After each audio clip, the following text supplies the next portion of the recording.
Season 3 की first episode UG से continue होती है, जो कि बुरी तरह से घायल होने के बावजूद भी कर्स स्पिरिट से लड़ रहा होता है। वो अपने खून से भरे हाथ धोकर कर्स स्पिरिट से लड़ने को शहर में अकेले निकलता है। यहाँ उसका सामना रीका चैन से होता है, जो कि यूटा की बेस्ट फ्रेंड हुआ करती थी किसी जमाने में, लेकिन फिलहाल वो मर चुकी है और मरने के बाद एक खूनखार कर्स स्पिरिट बन चुकी है, जिसका वाहिद मकसद है यूटा को प्रोटेक्ट करना। तो फिलहाल रीका यूजी को पकड़कर यूटा के हवाले करती है, जिसे हमें पता चलता है कि जुजुत्सु हायर अप्स ने यूटा को यूजी का एक्सिक्यूशनर बनाकर भेजा है। दूसरी तरफ हमें ज़ेनिन क्लैन का सीन दिखाया जाता है, जहाँ से माकी, उसकी जुड़वा बहन माई और टोजी भागे हुए हैं। सिंस क्लैन का एल्डर शिबुया इंसिडेंट में मारा गया था, क्लैन के एल्डर्स ये तय करते हुए दिखाई देते हैं कि क्लैन का नेक्स्ट लीडर कौन बनेगा। इन्हीं सब में हमें नाया दिखाया जाता है, जो कि टोजी का कजन है और एक बहुत ही मगरूर और घमंड इंसान है। उसे लगता है कि उसके एल्डर्स किसी काम के नहीं है और क्लैन को लीड करने के काबिल नहीं है। वो चाहता है कि वो नेक्स्ट लीडर बन जाए, मगर एल्डर्स डिसाइड करते हैं to bring Megumi back home and make him the next clan leader. ये सुनकर नाया की ईगो इतनी हर्ट होती है कि वो मेगुमी को कत्ल करने की ठान लेता है, और साथ ही साथ यूजी की भी, ताकि वो जुजुत्सु हाई के एल्डर्स का फेवर गेन कर सके। अब सीन्स कुछ टाइम पहले की तरफ जाते हैं। यूजी चोसो से बातें करते दिखाई देता है। सिंस चोसो को मालूम पड़ गया था कि यूजी उसका भाई है इन सीजन 2, वो उसे अब कोई बुक्स नहीं रखता, बल्कि उसे भाइयों की तरह ट्रीट करता है। यूजी उसे फिक्रमंद होकर बताता है कि शिबुया इंसिडेंट के दौरान सुकुना ने मेगुमी को जानबूझकर जिंदा छोड़ा था, क्योंकि वो कुछ नया इविल प्लान बना रहा है जिसमें उसे मेगुमी की जरूरत है। यूजी चोसो को बताता है कि वो बस इतना ही सुन पाया, जिसके बाद सुकुना ने उसे अपने वश में कर लिया और शिबुया इंसिडेंट में हल्ला बोल दिया, जबकि यूजी अपनी ही सबकॉन्शियसनेस में ट्रैप हो गया। अब दोनों भाई बाहर निकलते हैं to fight some curse spirits, ये ठानकर कि वो जापान को स्पिरिट फ्री बना देंगे without participating in the game. While eliminating the curse spirits, इनका सामना नाया से होता है, जो कि इनसे मेगुमी का पूछता है। नाया अचानक से चोसो से लड़ाई करता है, जिसके दौरान वो अपने बाल फिक्स करके शोखियां मारता है। जल्द ही यूटा अपनी एंट्री मारता है और अपने आप को इंट्रोड्यूस करवाता है। नाया यूजी को खुद कत्ल करना चाहता था, मगर यूटा को देखकर ही changes his plans and lets Yuta get away. Yuta और यूजी दोनों वहां से भाग निकलते हैं। अब नाया और चोसो एक दूसरे की कर्स टेक्निक से वाकिफ होते हैं लड़ाई के दौरान, जबकि यूटा यूजी को मारने की धमकी देता है। यूजी को समझ नहीं आती इस बात की, क्योंकि वो गोजो के मुंह से यूटा की बहुत तारीफें सुन चुका था। Since Yuji has been through hell, वो यूटा के सामने कमजोर पड़ता है। हमें थोड़ी देर के लिए गोजो भी दिखाई देता है, जो कि यूटा की पास्ट मेमोरी की फ्लैशबैक में आता है, उसको उसकी टेक्निक परफेक्ट करने पर लेक्चर देते हुए। तो इस एपिसोड की एंडिंग यहीं पर होती है, जब यूटा रीका को रिलीज करता है और उसकी मदद लेते हुए यूजी को कत्ल करता है। एपिसोड 1 जुजुत्सु काइसेन की रीसेंट मूवी की एंडिंग से कंटिन्यू होता है, जहां हमें यूटा यूजी को अपने कर्स ब्लेड से कत्ल करते दिखाई देता है।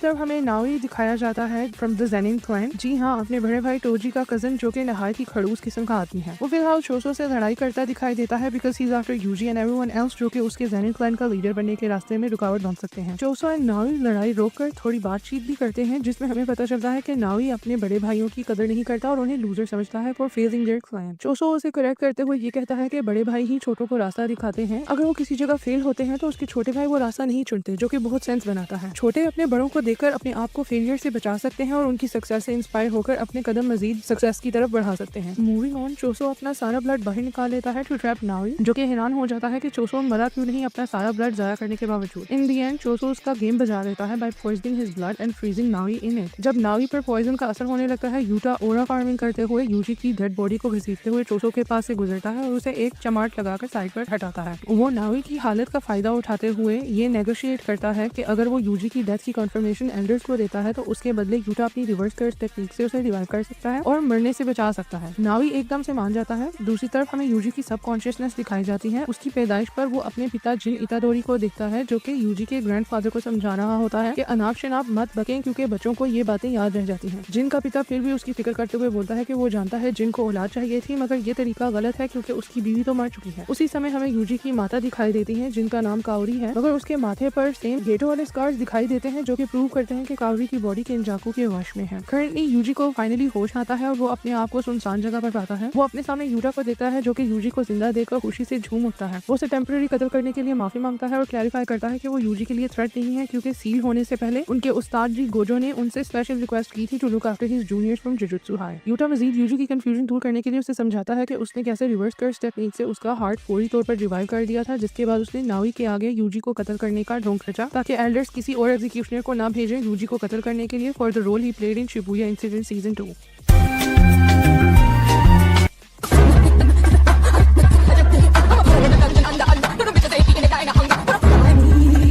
पॉइंट आउट करता है कि यूजी अपनी डेथ एक दफा पहले भी फेक कर चुका है, इसलिए उसे यूजी को कत्ल करने से पहले अंदाजा था कि सुकुना की प्रेजेंस से वो फिर अपने आप को रिवाइव कर लेगा। यहाँ यूजी यूटा को बताता है कि उसे सुकुना की फिंगर्स फोर्स फीड की गई थी, जिसकी वजह से सुकुना ने उसे ओवर पावर करते हुए शिबुया में गुल खिलाए। जल्द ही मेगुमी आता है वहाँ पर यूजी को जुजुत्सु हाई वापस ले जाने के लिए। यूजी उसे देखते साथ ही शिबुया इंसिडेंट पर रिफ्लेक्ट करता है और अपने आप को बचाना अनवर्दी समझता है। मेगुमी उसे समझाता है कि शिबुया इंसिडेंट में उसकी गलती भी थी पर समनिंग जनरल महारागा, मगर यूजी स्टिल शिबुया इंसिडेंट में मारे जाने वाले लोगों की दोषी अपने आप को ही ठहराता है। मेगुमी यूजी को पास भूल जाने को कहता है। वो जाने से पहले यूजी को बताता है कि नोरितोशी कामो ने किलिंग गेम आर्क को इन मोशन रख दिया है और उसे इसमें सर्वाइव करने के लिए यूजी की मदद चाहिए होगी। स्क्रीन पर थोड़े समय के लिए किलिंग गेम्स के रूल्स शो होते हैं। अगर आपको इनकी एक्सप्लेनेशन चाहिए तो मेरे चैनल पे उनकी एक सेपरेट से वीडियो है जहाँ से आप रूल्स को अच्छे से समझ सकते हैं। सेकेंडली, अब नोरितोशी कौन है इसका हमें आगे ही पता चलेगा, सिंस ये एक्सप्लेनेशन सिर्फ एनिमे व्यूअर्स के लिए है जो कि मांगा से वाकिफ नहीं है। बैक टू द एपिसोड, चोसो अचानक से एंट्री मारता है। Gathered the plan to have a word with Tengen Sama, जो कि जुजुत्सु हाई को कंसीलमेंट बैरियर्स प्रोवाइड करके उसे प्रोटेक्ट करता है। However, उसे ढूंढना इतना आसान नहीं सिंस उसने अपने आप को छुपाया हुआ है और आज तक उसे किसी ने नहीं देखा। जी हाँ, Tengen to this day has hid himself in the tombs of the Star Corridor, जो कि one of the 1000 secret doors में पीछे छुपा हुआ है। अब ये बॉयज जुजुत्सु हाई जाते हैं जहाँ ये लोग यूकी और माकी से मिलते हैं। माकी को जोगो ने जला डाला था ड्यूरिंग शिबुया इंसिडेंट, जिसकी वजह से she is battling with burn scars all over her body and short hair. Maki Choso को नहीं पहचानती, सो यूजू से अपना बड़ा भाई बताकर इंट्रोड्यूस करवाता है, जिससे चोसो को बहुत फख्र महसूस होता है because he loves to be the family guy. Choso finally सबको बताता है कि उसके 9 भाइयों के underdeveloped embryo secret doors में लॉक्ड हुए हैं जिनको वो सेंस कर सकता है। उनको सेंस करके वो लोग टेंगन तक पहुंच सकते हैं। बगैर वक्त वेस्ट किए वो सब हिडन डोर्स की ओर चल देते हैं, जहाँ चोसो अपने भाइयों को ढूंढने के लिए पीछे रह जाता है और बाकी सब लोग उस जगह से गुजरते हैं जहाँ 12 साल पहले टोची ने आमानाई को गोली मारी थी, जो कि टेंगन का स्टार प्लाज्मा वेसल थी, जिसमें टेंगन अपनी सोल को ट्रांसफर करके अपने आप को ह्यूमन फॉर्म में ही रखना चाह रहा था, क्योंकि अगर वो हर 500 साल में अपने आप को एक न्यू ह्यूमन वेसल में ट्रांसफर ना कर सके तो वो एक powerful entity like the brain parasite Kenjaku बन सकता है। और टेंगन को इस बात का डर है कि वो पावरफुल एंटिटी बनकर जुजुत्सु हाई को कोई नुकसान ना पहुंचा दे। Anyways, back to the episode, Yuki सब को लीड करते हुए एक व्हाइट हॉल में पहुंचती है जहां टेंगन अपने आप को फाइनली रिवील करता है, ओनली बिकॉज यूकी उसे बताती है कि गोजो को सील कर दिया गया है इन प्रिजन रम। तो यहाँ हमारी फर्स्ट एपिसोड खत्म होती है।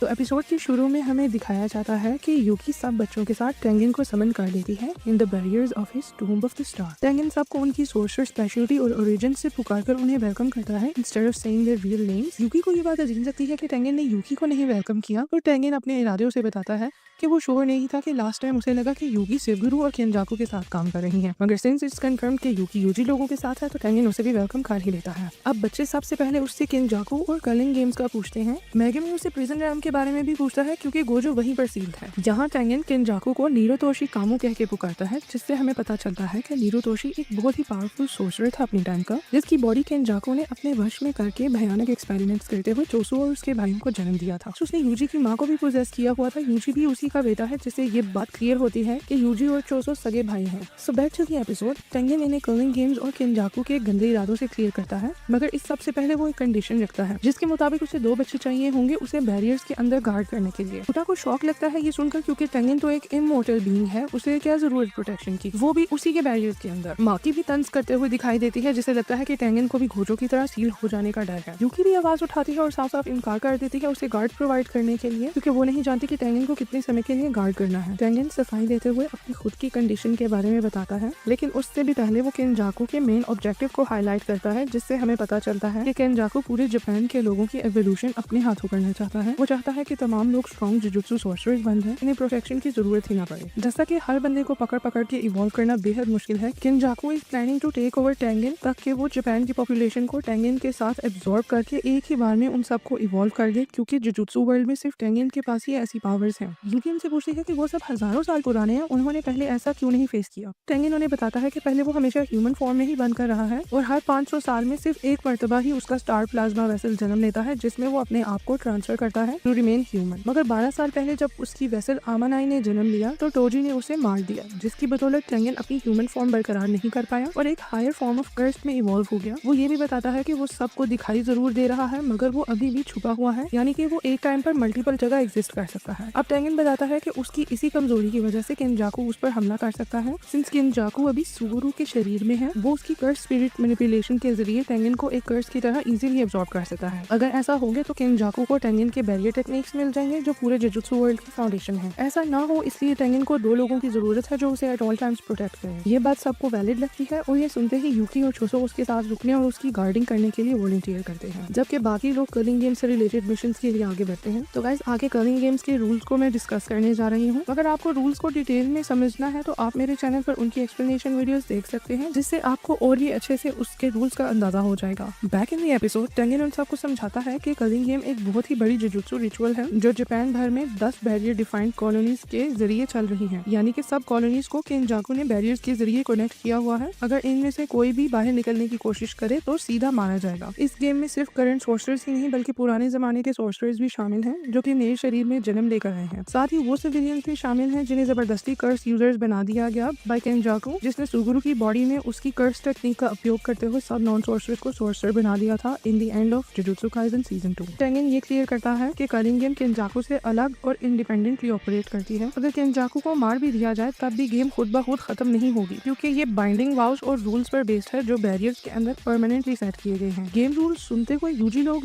गेम मास्टर का पूछते हैं तो टेंगन उन्हें बताता है कि गेम मास्टर्स का इंटरफेस एक कोगानी नाम का शिकिगामी है जो सब पार्टिसिपेंट्स को प्रोवाइड किया जाएगा। यानी कि केनजाकू ने इस तरह से गेम मोशन में सेट की है कि जिससे ये साबित हो जाता है कि गेम ही गेम मास्टर के तौर पर पार्टिसिपेंट्स को सर्व की जा रही है। इसमें तमाम पार्टिसिपेंट्स को लड़ना होगा, दूसरों को मारकर पॉइंट्स अर्न करने होंगे और अगर कोई पार्टिसिपेट नहीं करता या पार्टिसिपेट करके पॉइंट्स नहीं बनाता तो उसे मौत की सजा मिलेगी। इस गेम का मकसद बिला वजह की मार कुटाई या एंटरटेनमेंट नहीं है, बल्कि तमाम जापान के स्केल पर कर्स्ड एनर्जी बनाना और उसे प्योरीफाई करना है। इसके बाद बात होती है कि कर्लिंग गेम को कैसे रोका जा सकता है। टेंगन बताता है कि गेम को रोकने के सिर्फ 2 ही रियलिस्टिक तरीके हैं। वो पहला लूप होल ये ढूंढता है कि गेम को खेला जाए, उसमें 100 लोगों को कत्ल करके 100 पॉइंट्स जमा किए जाएं और उन पॉइंट्स का यूज करके नए रूल्स ऐड किए जाएं जो सिस्टम को अंदर से तोड़ सकते हैं। ये सुनते ही यूजी दुखी हो जाता है क्योंकि वो ऑलरेडी सुकुना के कत्ल किए हुए लोगों के लिए गिल्टी फील करता है। और दूसरा ऑप्शन ये है कि सातोरू गोजो को प्रिजन जेल से बाहर निकाला जाए, क्योंकि गोजो की स्ट्रेंथ इतनी ज्यादा है कि वो खुद ही पूरे सिस्टम को ओवरपावर कर सकता है। अब दोस्तों, यहाँ मुझे कंफ्यूजन है। पूरी एपिसोड में बार बार यही बताया गया है कि गोजो 12 साल पहले प्रिजन जेल में सील हुआ था, जबकि यूजी और बाकी सब स्टूडेंट्स 12 साल पहले भी उतनी ही एज के थे जितने के वो आज हैं। ये सब कैसे हुआ, मैं तो कंफ्यूज हूँ। तो अगर आपको इसका कुछ मालूम है तो काइंडली आप कमेंट्स में मुझे इसकी एक्सप्लेनेशन कर सकते हैं। And speaking of prison realm, Tengen Yuji लोगों को प्रिजन रन की बैक साइड ऑफर करता है, मगर ये वार्न करता है कि इसको खोलना बेहद मुश्किल है। रन को खोलने का एक ही तरीका है और वो है इसकी कर्स्ड एनर्जी को नलीफाई या रिवर्स कर दिया जाए। और ये सब करने के लिए आज तक 2 ही कर्स्ड टूल्स बनाए गए थे, black rope and inverted sphere of haven, जो कि गोजो अपनी पिछली बैटल्स में पहले ही तबाह कर चुका है। ये सुनते ही मेगुमी गुस्से से भड़क जाता है। यूटा भी हंसते हुए बताता है कि उसके मेंटोर मिगेल की ब्लैक रोप गोजो ने ही तबाह कर दी थी और उसे मिगेल के साथ अफ्रीका भेजा था टू फाइंड सम मोर, मगर उन्हें वो रोप नहीं मिली। हमें थोड़ी देर के लिए शोको भी दिखाई देती है जो कि गेम के रूल्स को समझते हुए नजर आती है, और शोको वही है जो गोजो और सुकुरु की बेस्ट फ्रेंड हुआ करती थी। अब प्रिजन रन ओपन करने का सिर्फ एक ही चांस है उनके पास, और टेंगन बताता है कि उसके लिए उन्हें एंजल की मदद देनी होगी। एंजल एक बहुत ही पुरानी सोर्सर है जो कि अपनी कर्स टेक्निक के जरिए दूसरी कर्स टेक्निक्स को नलीफाई या रिवर्स कर सकती है। फिलहाल टेंगन बताता है कि एंजल एक नए शरीर में जन्म लेकर कर्लिंग गेम का हिस्सा बन चुकी है और इन सबको गेम में पार्टिसिपेट करके उसे ढूंढना होगा। तो दोस्तों, इस एपिसोड में काफी नए कैरेक्टर्स इंट्रोड्यूस हो रहे हैं। अगर आपको उनकी डिटेल चाहिए तो आप मेरे चैनल पर जाकर मेरी वीडियो देख सकते हैं, जिसमें मैंने सीजन 3 में इंट्रोड्यूस होने वाले सब कैरेक्टर्स को एक्सप्लेन किया है। ये सब क्लियर होने के बाद ग्रुप अपना प्लान बनाना शुरू करता है। माकी डिसाइड करती है कि वो जेनिन क्लैन स्टेट जाएगी ताकि पावरफुल कर्स टूल्स वापस ले आ सके जो कर्लिंग गेम के बैटल्स के लिए बहुत जरूरी होंगे। यहाँ से हमें पता चलता है कि जब गोजो 12 साल पहले सील हुआ था, जुजुत्सु हाई के तमाम कर्स टूल्स और वेपन्स जेनिन क्लैन ने जब्त कर लिए थे, जो कि माकी अब वापस लेने जा रही है। और यहाँ से यूजी को पता चलता है कि जेनिन क्लैन ने मेगुमी को अपना नया लीडर चुना है, जिससे वो हैरान होता है। पर मेगुमी इतना सरप्राइजिंग एक्ट नहीं करता, वो चिल एक्ट करता है और यूजी को बोलता है कि मैं तुम्हें बाद में समझाऊंगा।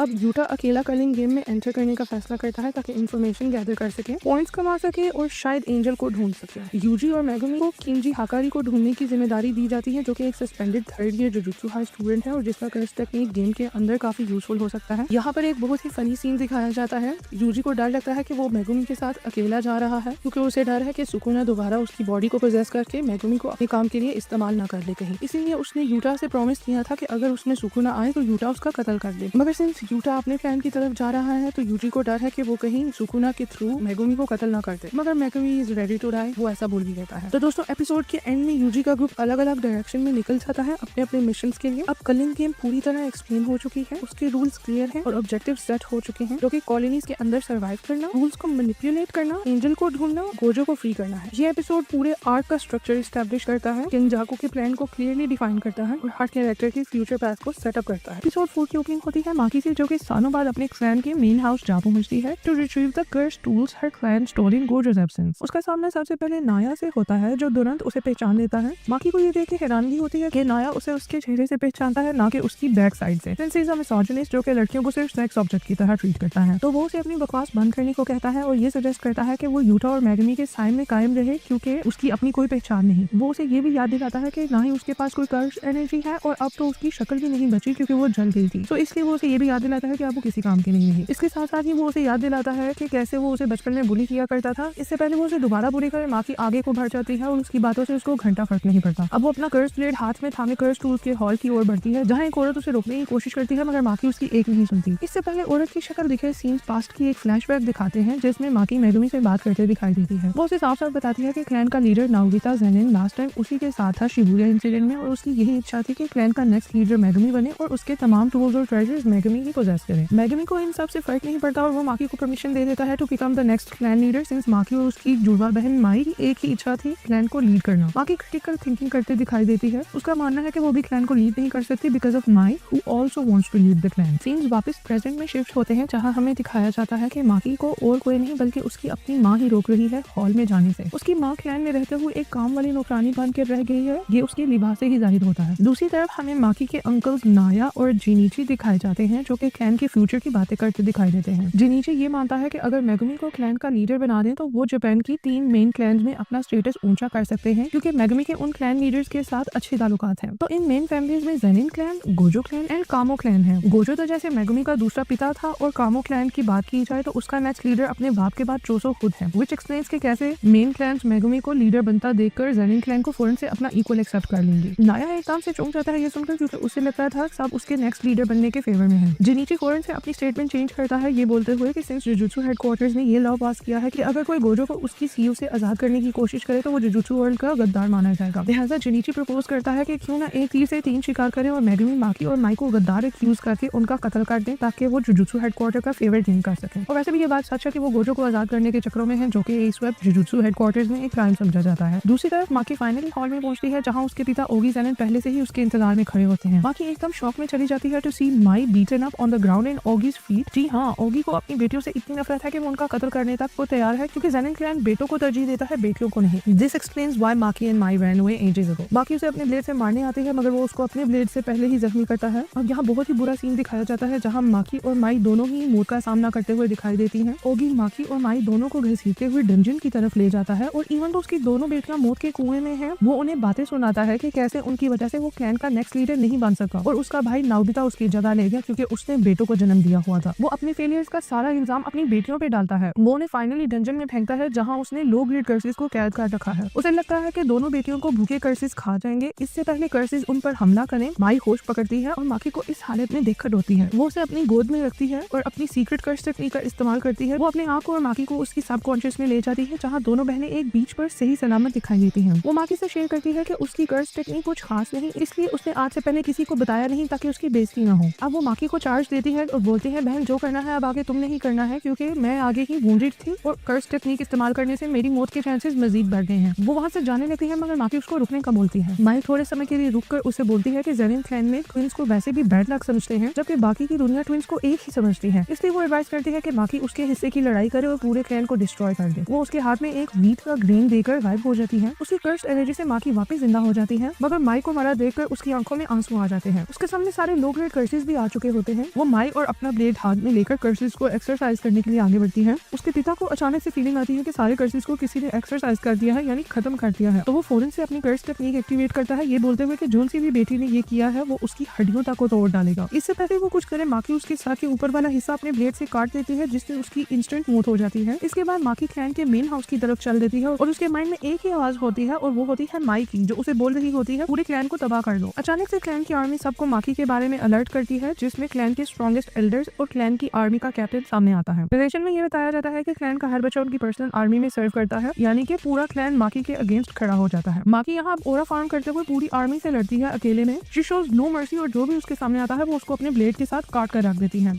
वो एक टाइम पर 10-10 लड़कों को मार गिराती है। इन द एंड माँ की हॉल में अकेले खड़ी होती है और उसके पीछे पूरी आर्मी मरी पड़ी होती है। तो जी हाँ, ये वही सीन है जिसका एनिमे फैंस को बहुत बेसब्री से इंतजार था। अब पूरा हॉल नौजवानों के खून से भर जाता है। अब कैप्टन आगे आता है along with the strongest tree of Zenin clan called the high. इनमें जिनीची और 2 और स्ट्रॉन्ग एल्डर्स हैं माकी के। वो अपनी नित नई कर्स टेक्निक से माकी पर हमला बोलते हैं, मगर माकी जुनून में सबको मार जाती है। वो उनकी कर्स एनर्जी के अगेंस्ट एक्ट करती है, इवन तो उसके पास अपनी कोई कर्स एनर्जी नहीं। उसकी रॉ स्ट्रेंथ देखते ही सब उसको टोजी से कंपेयर करते हैं और उसका खौफ खाते हैं, मगर तब तक वो सबको मार गिराती है। वो जिनीची का भी सर कलम कर देती है और उसे समुद्र में फेंकती है। अब हाई का लीडर नाया उसका सामना करते हुए आता है।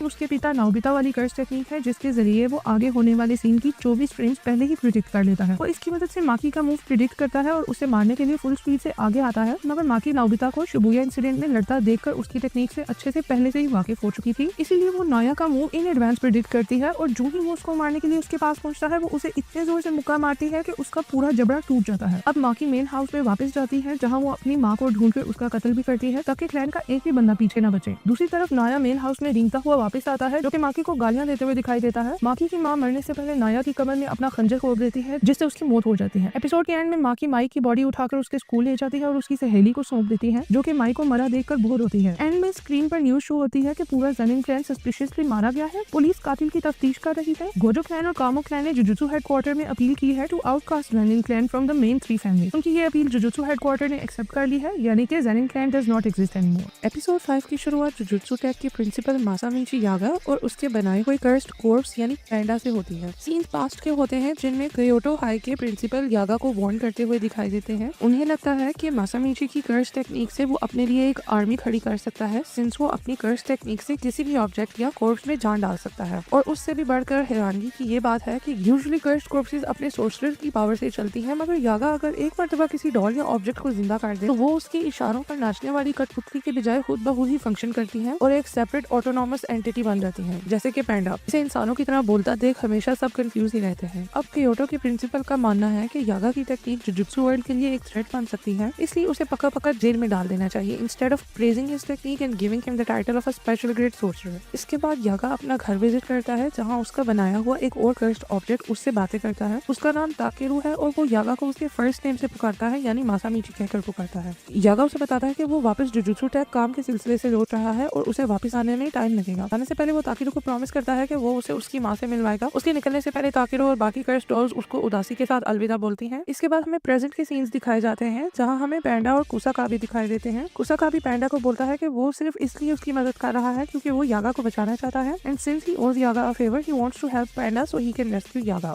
सीन्स वापस माजी की ओर लौटते हैं जहाँ यागा ताकेरू को गार्डन में लेकर जाता है जहाँ वो एक आदमी और व्हील चेयर पर बैठी एक औरत को वेलकम करता है। वो उन्हें एडवांस में वार्न करता है कि वो जिस ताकेरू को पेश करने जा रहा है वो उनका छोटा बेटा ताकेरू नहीं है जो कि रियल लाइफ में मर चुका है, क्योंकि वो एक कर्स्ड ऑब्जेक्ट है जिसके अंदर उसने ताकेरू की सोल इन्फॉर्मेशन एंड पर्सनैलिटी डाली हुई है। इसके बावजूद ताकेरू की माँ उसे देखकर अपनी व्हील चेयर से उठकर उसकी ओर भागने की कोशिश करती है मगर गिर जाती है। अब सीन्स वापस प्रेजेंट में आते हैं और हमें यागा दिखाया जाता है on the run after headquarters ने उसे मौत की सजा सुना दी थी for thinking that he cooperated the Shibuya incident. रास्ते में उसे क्योटो हाई के प्रिंसिपल जिनका नाम योशिनोबु गाकुगाजी है गली में घेर लेते हैं। वो उसे फोर्स करते हैं कि वो अपनी सीक्रेट टेक्निक रिवील करे जिसके जरिए वो डॉल्स में जान डालकर उन्हें ऑटोनॉमस बना देता है। ऑटोनॉमस मींस खुद ब खुद चलने वाला जीन। उसके बाद गाकुगाजी अपनी कर्स टेक्निक साउंड एम्पलीफायर का इस्तेमाल करते हुए अपनी गिटार की आवाज को कर्स्ड वेव्स में तब्दील करके यागा की ओर एमिट करता है, जिनसे यागा की छाती पर बहुत गहरे घाव बन जाते हैं और वो मौत का सामना करते हुए दिखाई देता है। जब वो रोड के किनारे मर रहा होता है वो रिवील करता है कि सबसे पहले वो किसी भी बॉडी की इन्फॉर्मेशन को सोल इन्फॉर्मेशन में तब्दील करता है, जिसके बाद वो उसे कर्स्ड ऑब्जेक्ट की कोर में प्लेस करता है। वो अगला मेन राज फाश करता है ये बताते हुए कि ये सब काफी नहीं बल्कि कर्स्ड ऑब्जेक्ट को ऑटोनॉमस बनाने के लिए वो एक ऑब्जेक्ट में 3 कंपैटिबल सोल्स डालता है, यानी कि ऐसी सोल्स जो एक दूसरे से मिलती हो और उनकी अच्छी बॉन्डिंग बनती हो। वो अपनी कर्स टेक्निक से मेक श्योर करता है कि वो सोल्स हर टाइम एक दूसरे को ऑब्जर्व करती रहे, जिसकी बदौलत ऑब्जेक्ट्स में फाइनली सेल्फ अवेयरनेस पैदा होती है और वो ऑटोनॉमस बन जाते हैं। ये सुनकर गाकुगाजी शॉक हो जाता है। उसी वक्त वहाँ पर पैंडा एंट्री मारता है जो कि यागा का बनाया हुआ कर्स्ड ऑब्जेक्ट है। वो गाकुगाजी पर हमला नहीं करता क्योंकि ये उसकी नेचर में नहीं है। वो उल्टा यागा को अपनी बाहों में थामे रोना शुरू कर देता है। सीन्स फाइनली हमारे लीड्स यूजी एंड मेगुमी की तरफ शिफ्ट होते हैं। उन्हें टेंगन की बताई हुई बातें याद आती हैं, जो कि उन्हें हाकारी के सीक्रेट फाइट क्लब की लोकेशन बताता है और सावधान रहने के लिए बोलता है, क्योंकि हाकारी के फाइट क्लब में काफी कर्स्ड यूजर्स मौजूद हैं। मेगुमी को टेंगन से पता चलता है कि हाकारी सॉर्सरर्स की लड़ाई करवाता है in front of non sorcerers to make money, जो कि जुजुत्सु हेडक्वार्टर्स के सीक्रेसी आर्टिकल्स को वायलेट करता है। अब मेगुमी और यूजी फाइनली फाइट क्लब की बिल्डिंग के बाहर पहुंचते हैं। मेगुमी यूजी को कपड़े चेंज करने का बोलता है, क्योंकि उसे लगता है कि अगर हाकारी को पता चला कि ये जुजुत्सु हाइसे हैं तो वो भाग निकलेगा। यूजी मजाक में पूछता है कि वो लोग भला कब जुजुत्सु वालों के साथ हैं, सिंस वो गोजो को सपोर्ट करते हैं। मेगुमी बोलता है कि भाई हम ग्रे जोन में हैं और ऐसा सिर्फ हाकारी को लगता है बुद्धू, हम एक्चुअली जुजुत्सु वालों की तरफ से नहीं हैं। अब गैराज में हाकारी के सिक्योरिटी गार्ड्स उन्हें रोकते हैं। मेगुमी अचानक से बड़े बड़े झूठ बोलकर गार्ड्स को कन्विंस करता है कि हम यहाँ फाइट क्लब में पार्टिसिपेट करने आए हैं। गार्ड्स फाइट क्लब मूवी की रेफरेंस देते हुए बोलते हैं कि तुम्हें नहीं पता, फाइट क्लब का पहला रूल है that you do not talk about fight club. Megumi झट से बोलता है कि उसने उस बंदे को कत्ल कर दिया था जिसके मुंह से इस फाइट क्लब का गलती से जिक्र निकला। गार्ड्स अचानक से बुद्धू बन जाते हैं, क्योंकि हाल ही में उनका एक फाइटर गायब हुआ था। मेगुमी यूजी का नाम दर्ज करवाता है as a fighter since he thinks he is better than him. साथ ही गार्ड्स को हाकारी की कॉल आती है, जो सिर्फ यूजी को अंदर आने की परमिशन देता है। मेगुमी फिर भी उसके साथ आगे बढ़ता है। रास्ते में वो अपने प्लान की सारी स्ट्रेटेजी डिस्कस करते हैं। मेगुमी बाहर रहकर पार्किंग लॉट में छानबीन करेगा, जबकि यूजी पूरी बिल्डिंग में झांका-तांकी करेगा और हाकारी से मिलने की कोशिश करेगा। मेगुमी यूजी को झूठ बोलने का कहता है, क्योंकि उसे लगता है कि अगर उनकी असलियत आपको पता चल गई तो उनके हाकारी के मिलने के चांसेस कम हो जाएंगे और फिलहाल ये बहुत जरूरी है कि वो हाकारी को ढूंढकर उसे अपने साथ कलिंग गेम में शामिल करें, क्योंकि यूटा ने साफ साफ बोल दिया है कि हाकारी उससे भी ज्यादा ताकतवर है। कलिंग गेम्स को भी सिर्फ 9 दिन रह गए हैं, अगर उन्होंने इन दिनों में पार्टिसिपेट ना किया तो वो लोग मारे जाएंगे। अब यूजी फाइनली अंदर पहुंचा है, जहां वो गार्ड से चपड़ी चपड़ी बातें करके हाकारी की जानकारी निकलवाने की कोशिश करता है। गार्ड उसे सबसे पहले 2 मेन रूल्स बताता है। Rule number 1 is that Yuji is not allowed to run away, उसे वही फाइट करेगा जहां ऑडियंस उसे देख सके। और दूसरा रूल ये है कि वो अपनी कर्स टेक्निक्स नहीं यूज कर सकता। बुद्धू यूजी को लगता है कि ये रूल सेफ्टी के लिए बनाया गया है, इसलिए वो कॉन्फिडेंस के साथ बोलता है कि उसे कोई मसला नहीं है अगर वो टेक्निक्स यूज कर भी लेगा। गार्ड उसी वक्त उसे याद दिलाता है कि उनकी ऑडियंस नॉन सॉर्सरर्स है, व्हिच मींस वो उनकी कर्स टेक्निक्स को नहीं देख सकते। अगर वो होने वाली फाइट देख ही नहीं सकते तो वो इंटरेस्ट कैसे लेंगे, और अगर वो इंटरेस्ट ही नहीं लेंगे तो वो कैसे पैसा निछावर करेंगे। आगे बढ़ते हुए वो यूजी को फाइनली बताता है कि हाकारी से तब ही मिला जा सकता है जब आप उसको इम्प्रेस कर जाओ और वो आपके लिए फेक फाइट्स प्लान करे। यानी कि हाकारी पैसों के चक्करों में मैच फिक्सिंग भी करवाता है और उन मैचेस को एंटरटेनिंग बनाने के लिए वो मैचेस की स्क्रिप्ट खुद लिखता है। यूजी जल्द ही रिंग में उतरता है अपने ओपोनेंट से लड़ने के लिए, ये सोचकर कि आज तो उसे हाकारी को इम्प्रेस करना ही है। जब वो आगे बढ़ता है तो उसे पता चलता है कि उसका ओपोनेंट और कोई नहीं अपना पैंडा ही है। पैंडा भी उसे देखकर खुश हो जाता है। दूसरी तरफ हमें हाकारी दिखाया जाता है, जो अपनी गर्लफ्रेंड किरारा के साथ मॉनिटर रूम में बैठा होता है। उसे पैंडा के पास मैचेस से यकीन हो गया है कि पैंडा को हराना आसान काम नहीं, मगर उसकी बात गलत निकलती है जब पैंडा यूजी के साथ इशारों में हारने का प्लान बना लेता है। वो यूजी बहुत ही बेकार किस्म की फेक फाइट करते हैं एंड शैडो बॉक्सिंग करते हैं। यूजी छलांगे लगाकर हर स्टोरी पर जाके ऑडियंस के सामने फाइट करता है, जिससे क्राउड बहुत ही एंटरटेन होती है और चीयर करती है। इन द एंड पैंडा खुद नीचे गिर जाता है और हार खा लेता है, जिससे हाकारी इंप्रेस होकर यूजी को अपने पास बुलवाने का अंदेशा अपने गार्ड को देता है। किरारा उसे पूछती है कि वो भला कैसे किसी से भी मिलने को तैयार हो गया है। वो उसे बोलता है तुम मेरी सिक्योरिटी जो मौजूद हो तो मुझे कैसा डर। वो किरारा को भेजता है टू रिसीव यूजी। दूसरी तरफ पैंडा पार्किंग लॉट में मेगुमी को मिलता है और बताता है कि कैसे वो इस फाइट क्लब में फंस गया था इन ऑर्डर टू अप्रोच हाकारी। वो बताता है कि हाकारी मॉनिटर रूम में बैठता है, जिसके ऊपर किरारा ने एक ऐसा बैरियर बना रखा है जो सबको उस रूम से उतना ही दूर करता जाता है जितना कि वो उस रूम के करीब होना चाहे। इसी वजह से पैंडा ने बहुत कोशिश की, मगर वो बैरियर नहीं तोड़ पाया और हाकारी को नहीं कन्फ्रंट कर पाया। उसे अब यूजी की टेंशन होने लगती है, सिंस उसे मालूम है कि यूजी अपना कवर इजीली ब्लो कर देगा, सिंस उसे झूठ बोलना नहीं आता। अब किरारा यूजी को रिसीव करती है और हाकारी के ऑफिस में ले जाती है। हाकारी एक अपॉर्चुनिस्ट निकलता है जो कि यूजी को जॉब ऑफर करता है। वो बोलता है कि मेरा 1 घंटे के लिए काम करने से तुम मिलियंस बना सकते हो, मगर क्या काम है वो जानने के लिए तुम्हें मुझे 2 लाख देने होंगे। बातों ही बातों में वो यूजी को बताता है कि उसकी यही स्कीम है लोगों से पैसे बटोरने की, और दूसरी ये कि वो गैम्बलिंग पसंद करता है। वो गैम्बलिंग सिर्फ पसंद ही नहीं करता बल्कि उसे अपना पैशन और असूल मानता है। उसे लगता है कि गैम्बलिंग खुद बुरी चीज नहीं है, बल्कि लोग इसे तभी बुरा मानते हैं जब वो इसमें हारते हैं। लिहाजा वो सबको एक झूठी तसल्ली देकर उनके पैशन को गैम्बलिंग के थ्रू कंट्रोल करना चाहता है। वो यूजी को बोर्ड में पोजीशन भी ऑफर करता है, ये बोलते हुए कि मुल्क के जो हालात हो रखे हैं बिकॉज ऑफ सोर्सरर्स जिनका पर्दाफाश हो गया है एंड हेडक्वार्टर्स जो हिल चुका है, ये सब का फायदा उठाते हुए वो अपने इलीगल बिजनेस को एक्सपेंड करना चाहता है। वो यूजी के लिए शराब भी निकालता है, मगर यूजी मना करता है पीने से, ये बोलकर के वो अंडर एज है। हाकारी को लगता है कि यूजी इसलिए नहीं पी रहा क्योंकि इसको बहुत जल्द चढ़ती है। अचानक से हाकारी को किरारा की कॉल आना शुरू हो जाती है जो बंद होने का नाम नहीं लेती। हाकारी उसको इग्नोर करते हुए गोजो को याद करता है और बताता है कि गोजो भी ऐसा बंदा है जिसको बहुत जल्दी चढ़ती है। यूजी एकदम नर्वस होकर उसे बोलता है कि भाई गोजो कौन है, वो पहली बार ये नाम सुन रहा है। ये सुनते ही हाकारी को उस पर शक हो जाता है और वो उसे कहता है कि सोर्सरर होते हुए तुम्हें गोजो का नहीं पता, इसका मतलब तुम सच में जुजुत्सु हाई की तरफ से हो। इससे पहले यूजी अपनी उसे स्टोरी एक्सप्लेन करे, हाकारी उस पर हमला बोल देता है और बताता है कि किरारा उसे फोन के थ्रू इशारा ही कर रही थी कि यूजी इज अ मोल। और इसी के साथ हमारा 5वां एपिसोड खत्म होता है। एपिसोड 5 की शुरुआत होती है मेगुमी से, जो कि शैडोज में मूव करते करते हाकारी की फाइट क्लब की सिक्योरिटी को एम्बुश करते दिखाई देता है ताकि वो फाइट क्लब के अंदर घुस सके। प्लान को आगे बढ़ाने के लिए पैंडा भी उसकी मदद करते दिखाई देता है, जो कि 2 सिक्योरिटी गार्ड्स के सामने क्यू रखते करता है। जो ही वो उसके पास आते हैं, पैंडा उन्हें पलक झपकने से पहले मार गिराता है और मेगुमी को लेकर मॉनिटर रूम की ओर बढ़ता है ताकि वो दोनों यूजी को बचा सकें, क्योंकि उन्हें मालूम है कि यूजी ज्यादा देर हकारी के सामने नहीं टिक पाएगा since he is too innocent to lie. अब वो रास्ते में किरारा को गुजरते देखते हैं। पेंडा उसे देखकर एकदम सोच में पड़ जाता है कि आखिर ये हकारी के साथ क्यों नहीं है, यानी लाजमी कुछ गड़बड़ है। इतने में ही किरारा भी पेंडा और मेगमी को देख लेती है। उसकी मेमोरी इतनी शार्प होती है कि वो मेगमी को गैराज वाली सीसीटीवी फुटेज से फौरन पहचान लेती है। वो सोचती है कि अगर पेंडा इसे अंदर तक ले आया है, इट मींस कि ये सब लाजमी जुजुत्सु हाइवानों की तरफ से किसी एजेंडा के साथ यहाँ आए हैं। साथ ही उसे याद आती है कि बाप रे पिंक बालों वाला लड़का भी इन्हीं लोगों के साथ आया था, यानी यूजी भी जुजुत्सु वालों की तरफ से है। वो फौरन से हाकारी को फोन करती है to make him aware about Yuji being an impostor. उसकी यही कॉल पिछली एपिसोड में कॉन्टेक्स्ट ऐड करता है कि किरारा को कैसे शक पड़ा यूजी लोगों पर और उसने क्यों हाकारी को एपिसोड 5 के एंड में कॉल की और कैसे हाकारी उसकी कॉल के आते ही यूजी पर टूट पड़ा। न मूविंग ऑन, मेगमी किरारा को कॉल मिलाते देख उस पर हमला कर देता है। वो अपनी 10 शैडोज कर्स टेक्निक इस्तेमाल करता है, अपने शिकिगामी डीमन डॉग को समन करता है जो कि किरारा पर हमला करता है। जो ही वो डॉग किरारा के पास पहुंचता है, एक बहुत ही स्ट्रॉन्ग फोर्स उसे पीछे की तरफ पुश करती है, जिससे वो जहाँ मेगमी के ऊपर गिरता है। इससे मेगमी को रियलाइज होता है कि पेंडा ने उसे पहले ही बताया हुआ था किरारा की कर्स टेक्निक के बारे में, वो क्या पावर होल्ड करती है। साथ ही किरारा को भी याद आता है कि उसने पेंडा को पहले ही मार्क किया हुआ है अपनी कर्स एनर्जी से, सो वो उसका कुछ नहीं बिगाड़ सकता, इसलिए वो उसे दूर भागना शुरू कर देती है। पेंडा जो उसका पीछा करता है वो उतना ही किरारा से दूर होता चला जाता है। मेगमी एकदम से उसकी टेक्निक फिगर आउट करना शुरू कर देता है। उसे धीरे धीरे समझ सकती है कि किरारा ने अपने कर्स से उसे और उसके शिकिगामी डीमन डॉग को एक साथ ही मार्क किया हुआ है, लिहाजा वो इस चीज का फायदा उठाते हुए अपने शिकिगामी किरारा के आगे समन करता है, जिसके साथ वो खुद भी किरारा के आगे पहुंच जाता है। और मेगमी किरारा को बताने की कोशिश करता है कि वो जुजुत्सु हाई के एल्डर्स के ऑर्डर पर नहीं आए, बल्कि उनको हाकारी की मदद चाहिए। मेगमी उसकी अटेंशन में टोक्यो के करंट हालात आता है और उसे बताता है कि जुजुत्सु हाई टेररिज्म का शिकार हो गया है, जिसकी वजह से सब जगह बैरियर्स कॉलोनीज पर छा रहे हैं और उन्हें बैटल ग्राउंड में तब्दील कर रहे हैं। ये सब सुनते किरारा मेगमी को याद करवाती है कि हमला पहले उसने किया। मेगमी फौरन से टॉपिक चेंज करके उनकी तरफ ले आता है कि आखिरकार उनका जुजुत्सु हाई वालों के साथ अड्डा क्या है। पेंडा मेगमी को बताता है कि जुजुत्सु हाई के एल्डर्स पुराने ख्यालात के खूबसूरत बुड्ढे हैं, जिन्हें उनकी मरी हुई दोस्त नोबरा की कर्स टेक्निक जैसी टेक्निक्स अच्छी लगती हैं और समझ में भी आती हैं, लेकिन उन्हें ये नहीं मालूम कि टाइम के साथ साथ टेक्निक्स इवॉल्व हो रही हैं और ऐसी न्यू चीजें सामने आ रही हैं जो कि वो बूढ़े लोग एक्सेप्ट नहीं कर पा रहे हैं और उन्हें खत्म करना चाहते हैं। अब किरारा इसकी मिसाल देती है हाकारी की कर्स टेक्निक और डोमेन एक्सपेंशन का हवाला देते हुए। उसकी कर्स टेक्निक और डोमेन दोनों ही एक जैकपॉट मशीन की तरह है जो उसके शरीर में 4 मिनट और 11 सेकंड्स के लिए इनफिनिट कर्स एनर्जी बनाती है, जिससे वो इस समय के अंदर इमोर्टल बन जाता है, यानी कि एक ऐसा इंसान जो मर नहीं सकता। और यही वजह है कि जुजुत्सु हाई के बुड्ढों को ये टेक्निक हजम नहीं हुई, बल्कि वो इसे थ्रेट समझने लगे, जिसकी वजह से हाकारी को स्कूल छोड़कर भागना पड़ा और अपने आप को सपोर्ट करने के लिए इलीगल फाइट क्लब और गैम्बलिंग शुरू करनी पड़ी। बिकॉज लेट्स बी ऑनेस्ट, कौन एक अच्छी लिविंग और ज्यादा पैसे नहीं बनाना चाहता।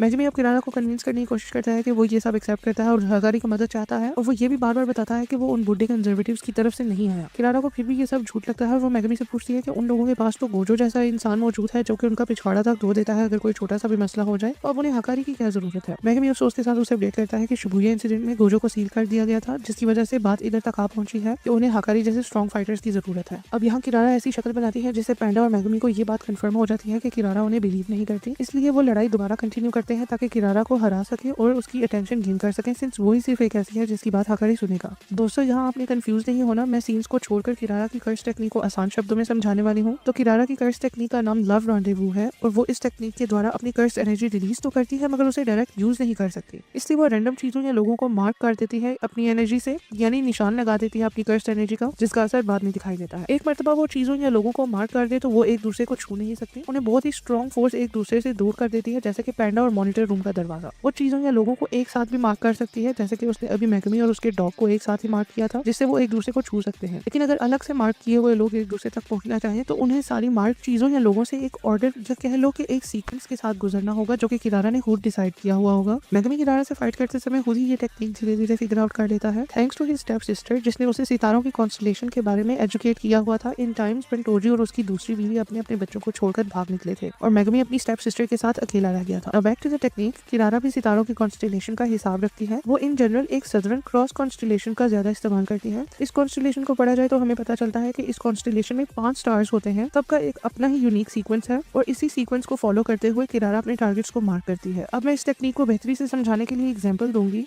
मान लो कि किरारा सबसे पहले मेगमी को मार्क करती है, उसके बाद 3 और चीजों को मार्क करती है और लास्ट में अपने आप को मार्क कर देती है, तो मेगमी उस तक तब तक नहीं पहुंच पाएगा जब तक वो बीच की 3 मार्क कर्स्ड ऑब्जेक्ट से गुजर न जाए, और वो भी एक सीक्वेंस में, यानी जो चीज नंबर 2 पर मार्क है मेगमी को उसी से पहले गुजरना होगा, वरना वो नंबर 3 वाले मार्क ऑब्जेक्ट या इंसान तक कभी नहीं पहुंच पाएगा। यानी ये कह लो कि उसे किरारा के मार्क किए हुए ऑब्जेक्ट्स का सीक्वेंस भी फिगर आउट करना होगा कि कौन सी चीज किस नंबर पर उसने मार्क की है। वंस मेगमी को ये पता चल जाए तो वो आसानी से किरारा तक पहुंच सकता है और उससे कांटेक्ट कर सकता है। बैक टू द एपिसोड, मेगमी अब किरारा की मार्क सीक्वेंस को फिगर आउट कर लेता है क्योंकि उसे सदर्न क्रॉस कॉन्स्टलेशन की याद आ जाती है। वो अब किरारा की मार्क किए हुए ऑब्जेक्ट से गुजरता हुआ फाइनली किरारा तक पहुंचता है, जिसे अब वो छू सकता है। वो उसे फौरन से पिन डाउन करता है जमीन पर, जिससे वो शांत हो जाती है और अपनी हार एक्सेप्ट कर लेती है। अब मेगमी उसके आगे आगे झुककर उसे माफी मांगता है और उसे एक बार फिर बताता है कि उन लोगों को हकारी की मदद चाहिए। अचानक से कोई बंदा हवा में उड़ते हुए मेगमी और किरारा के बाजू में आकर गिरता है। जब उस बंदे की शक्ल नजर आती है तो पता चलता है ये तो अपना भाई यूजी है। मेगमी एकदम डर जाता है और उसका साथ देने लगता है, मगर यूजी साहब को साइड पर रहने के लिए बोलता है। वो जानबूझकर हकारी से मार खाता है और उससे फाइट बैक नहीं करता टू गेट हिज अटेंशन। किरारा मीठी आवाज में हकारी को रुकने का बोलती है और कहती है कि एटलीस्ट सुन तो लो कि वो लोग उसकी मदद क्यों चाहते हैं। हकारी यूजी से कहता है कि अपना पैशन शो कराओ कि आखिर क्यों तुम इस हद तक जा रहे हो उसकी अटेंशन पाने के लिए। यूजी एकदम सैड होकर बोलता है कि वो किसी चीज के बारे में पैशनेट नहीं है, कि उसका पैशन मर चुका है जैसे टोक्यो के हालात चल रहे हैं। वो फिलहाल मशीन के अंदर फिट होने वाले एक कॉग की तरह काम कर रहा है जो कि मशीन को चलाने में मदद करता है और यही इस एपिसोड का नाम भी है। बस वो उसी तरह शहर में फिर रहा है और सारी कर्स टेक्निक को एक्सरसाइज कर रहा है ताकि शहर को नुकसान से बचा सके। पहले हकारी को ये बात समझ नहीं लगती और वो उसे मजीद मारता है। उसे एक समय के बाद रियलाइज होता है कि यही यूजी का पैशन है कि वो बुराई को खत्म करना चाहता है। अब वो यूजी को बोलता है कि वो उसकी बात सुनने को तैयार है, मगर वो सेल्फिश भी है। उसे पता है कि जब किसी इंसान को किसी दूसरे इंसान की मदद चाहिए होती है तो उसका यही मतलब है कि वो दूसरे इंसान को अपने साथ खतरों में धकेल रहा होता है। इरादा फिर से हकारी को आवाज लगाती है कि तुम एकदम हीट अप हो रहे हो जो कि तुम लोगों की मदद करने से पहले होते हो। हकारी फाइनली एक्सेप्ट कर लेता है ये सब और मेगमी लोगों को इशारा करता है नीचे बुलाने के लिए टू कट अ डील। उनकी बात खत्म होते ही कलिंग गेम की तरफ से एक कोगानी नामी शिकिगामी उन लोगों के पास आता है और अनाउंस करता है कि किसी प्लेयर ने अपने पॉइंट्स का कोटा पूरा करके गेम में एक नया रूल ऐड किया है, यानी कि एक 9th रूल ऐड हुआ है। कलिंग गेम के रूल्स की एक्सप्लेनेशन मैंने अपने चैनल पर कर रखी है, लिहाजा उसको लाजमी चेकआउट कर लेना to understand the next part of my explanation. अब इस नए रूल के मुताबिक सब लोग जो गेम में पार्टिसिपेट कर रहे होंगे उनकी पर्सनल इन्फॉर्मेशन सबको रिवील कर दी जाएगी, यानी सब प्लेयर्स एक दूसरे की पर्सनल इन्फो, फॉर एग्जांपल उनके पॉइंट्स, उनका नाम, वो कौन सी कॉलोनी से हैं या उन्होंने कितने नए रूल्स ऐड किए हैं, ये सब देख सकते हैं। ऐसा घटिया और फालतू रूल किसने ऐड किया है ये एपिसोड के एंड में हमें दिखाया जाता है। तो ये रूल एक हाजिमी काशिमो नामी 400 साल पुराने सोर्सरर ने बनाया है जो कि एक नए शरीर में जन्म लेकर सुकुना को ढूंढने आया है, मगर कलिंग गेम में फंस चुका है। उसका कोगनी उसे बताता है कि वो इतने लोगों का कत्ल कर चुका है कि उसके पॉइंट्स 200 हो गए हैं, यानी वो 2 न्यू रूल्स ऐड कर सकता है। लिहाजा काशिमो पर्सनल इन्फॉर्मेशन एक्सपोज करने वाला रूल ऐड करता है ताकि वो फजूल लोगों पर टाइम ना वेस्ट करे और सुकुना को जल्द से जल्द ढूंढ सके। एपिसोड 7 की शुरुआत में हमें फाइनली केंजाको दिखाया जाता है, who is the mastermind of the culling game. वो एक सासाकी नामी बच्ची के ख्यालों में हाजिर होता है, उसकी सबकॉन्शियस में घुसकर उसे ग्रीट करता है। केंजाको को अपने सर पर खड़ा देख सासाकी तुरंत उससे पूछती है कि वो आखिर है कौन। केंजाको फखर के साथ जवाब देता है कि वो बंदा है जिसने सब कॉलोनीज पे बैरियर्स बनाए हैं जिनमें लोग घुसकर कलिंग गेम में हिस्सा ले रहे हैं और एक दूसरे का कत्ल करके पॉइंट्स बना रहे हैं। सासाकी डर कर बोलती है कि क्या तुम ये सब मेरे नेबरहुड से हटा सकते हो। केंजाको जोर से कहका लगाकर हंसता है और उससे बोलता है कि वो नहीं जानती कि उसे बैरियर्स बनाने के लिए किन किन हालात से गुजरना पड़ा, ऐसे कैसे वो बैरियर्स खत्म कर दे।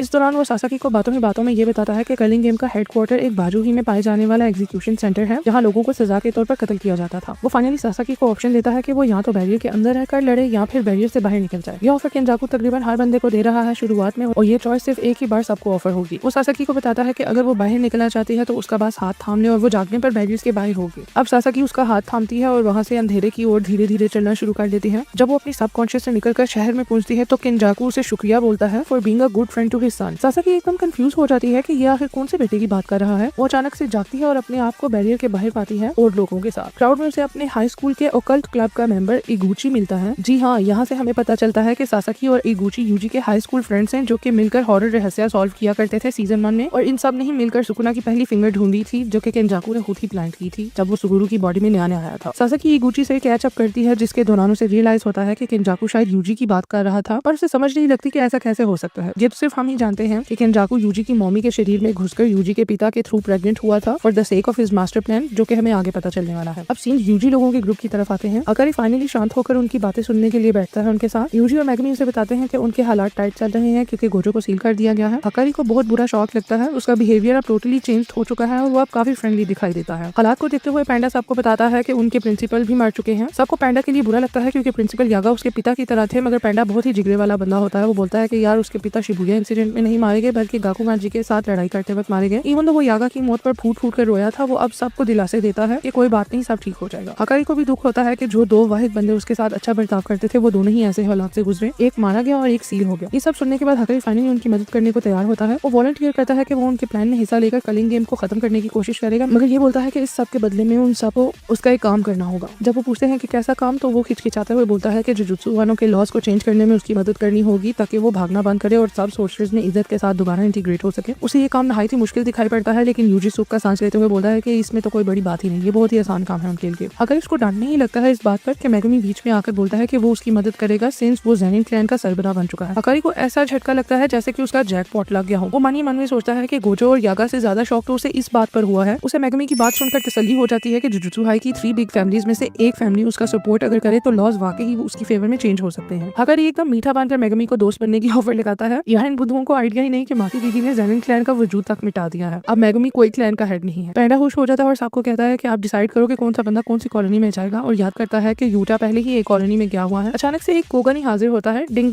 डोंग करते हुए। इस दफा कोगानी रिवील करता है कि वो रूल शूल बताने नहीं आया, मगर उसे असाइन किया गया है फॉर यूजी। यूजी अचानक से हैरान होता है कि उसने अभी गेम में हिस्सा ही नहीं लिया तो उसे कोगानी कैसे असाइन हो गया। यहाँ हमें पता चलता है कि केंजाकू इस कदर चालाक कर्स था कि उसने हजारों साल पुराने सोर्सरर्स के साथ अलग अलग से पैक्ट साइन किए हुए थे कि वो उनको कर्स ऑब्जेक्ट बनाकर रीइनकार्नेट करेगा नए लोगों के शरीर में, मगर बदले में उन्हें उसके इशारों पर चलना होगा। सिंस उसने यही पैक्ट सुकुना के साथ भी साइन किया हुआ था तो सुकुना यूजी के नाम पर ऑटोमेटिकली गेम में पार्टिसिपेंट बन चुका है। सिंस उन सबको न्यू रूल का पिछले एपिसोड में पता चला था, यूजी अपने कोगानी को ऑर्डर देता है कि वो सब प्लेयर्स की इन्फॉर्मेशन उसे बताए। कोगानी अपने पेट में स्क्रीन खोलता है जिसमें यूजी स्क्रॉल करते हुए पार्टिसिपेंट्स के स्कोर्स चेक करता है। मेगुमी उसे बोलता है कि ऐसी सेटिंग रखो जिसमें हमें सिर्फ 100 या 100 से ऊपर वाले पॉइंट्स वाले पार्टिसिपेंट्स शो हो। कोगानी उसकी नहीं सुनता सिंस वो सिर्फ यूजी को असाइन किया गया है। अब यूजी उसे सेम ऑर्डर देता है तो कोगानी प्लेयर्स को सर्च करने लगता है। जितनी देर वो सर्च करता है मेगुमी अपना दिमाग लड़ाता है और रियलाइज करता है कि गेम में 2 ही तरह के प्लेयर्स हैं। नंबर 1 पर वो हैं जो कि उसकी बहन सुमिकी की तरह जबरदस्ती गेम में ऐड कर दिए गए हैं और अब वो बैरियर से बाहर निकलने की कोशिश में है। एंड नंबर 2 पर केंजाकू के रिवाइव किए हुए पुराने जमाने के कर्सेस जो कि गेम में कोई इंटरेस्ट नहीं रखते, बस ऐसे ही रैंडमली लोगों का कत्ल कर रहे हैं और पॉइंट्स बना रहे हैं जब तक उनका अपना मकसद पूरा नहीं हो जाता। यूजी को फाइनली मेगुमी के प्लान की समझ लगती है कि वो ज्यादा पॉइंट्स वाले प्लेयर्स को ढूंढ रहा है ताकि वो उनको कन्विंस करके उनके पॉइंट्स यूज कर सके और ऐसे रूल्स ऐड करवा सके जिनसे मेगुमी की बहन सुमिकी आजाद हो सके। कोगानी 100 या 100 से ज्यादा पॉइंट्स वाले लोगों के नाम देता है। उसकी लिस्ट में नंबर 1 पर काशिमो होता है with 100 points after adding a new rule जो कि फिलहाल कॉलोनी नंबर 1 में है। एंड नंबर 2 पर हिगुरोमा है with 102 points in colony number 2। अब मेगुमी सबको याद ही रहता है कि सबसे पहले उन्हें रूल नंबर 8 की रुकावट से बचना होगा।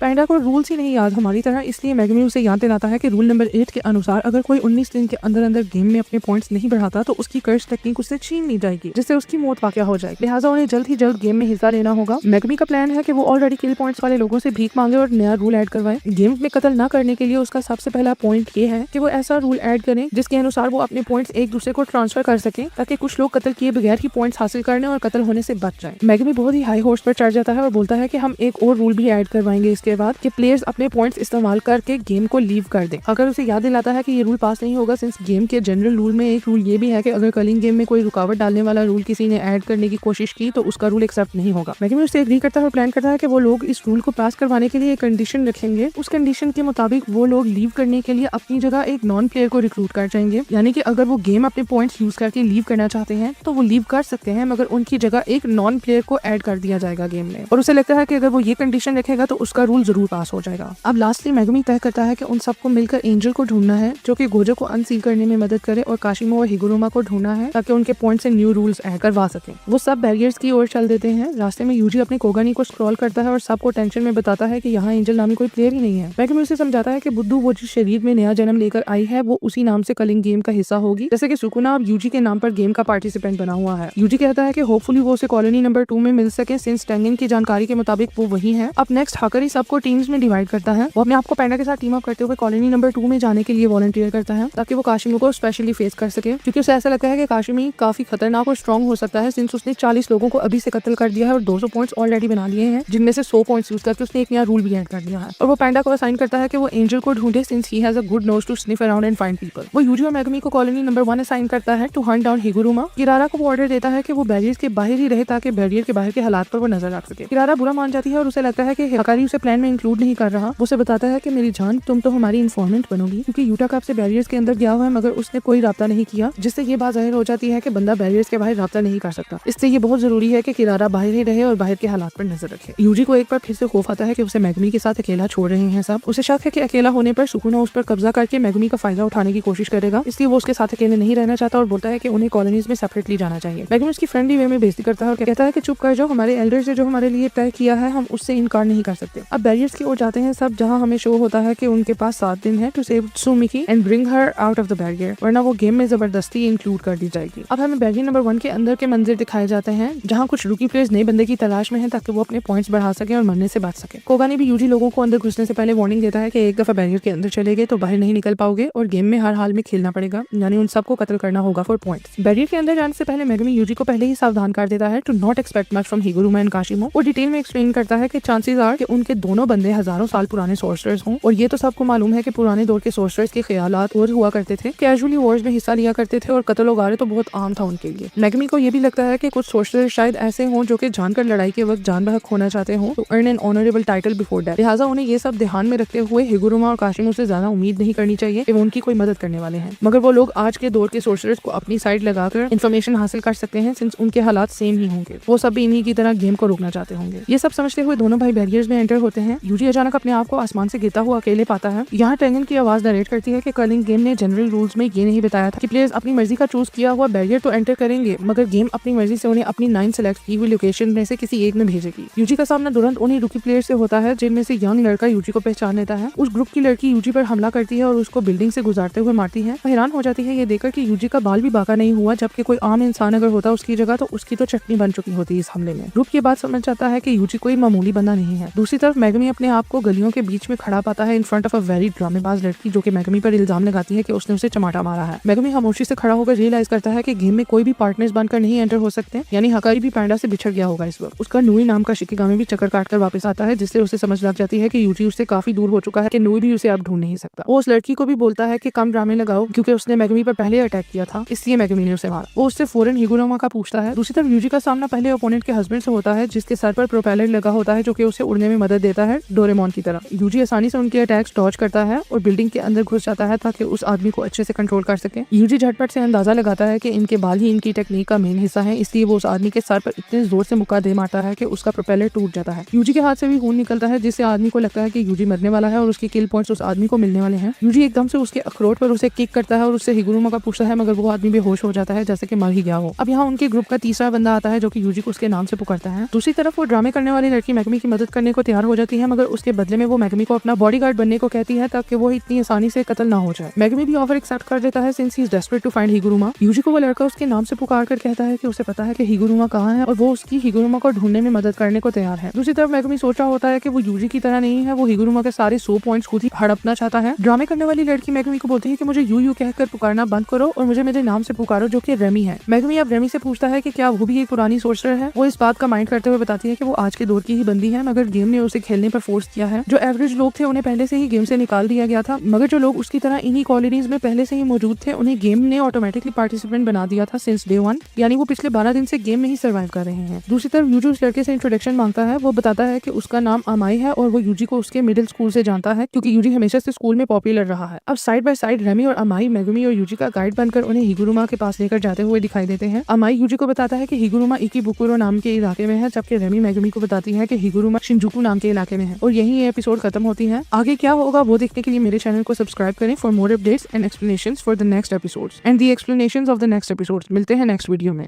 कैसे हो दोस्तों, welcome back to my channel. Jujutsu Kaisen season 3 की एपिसोड फाइनली 2 हफ्तों बाद रिलीज हो ही गई है।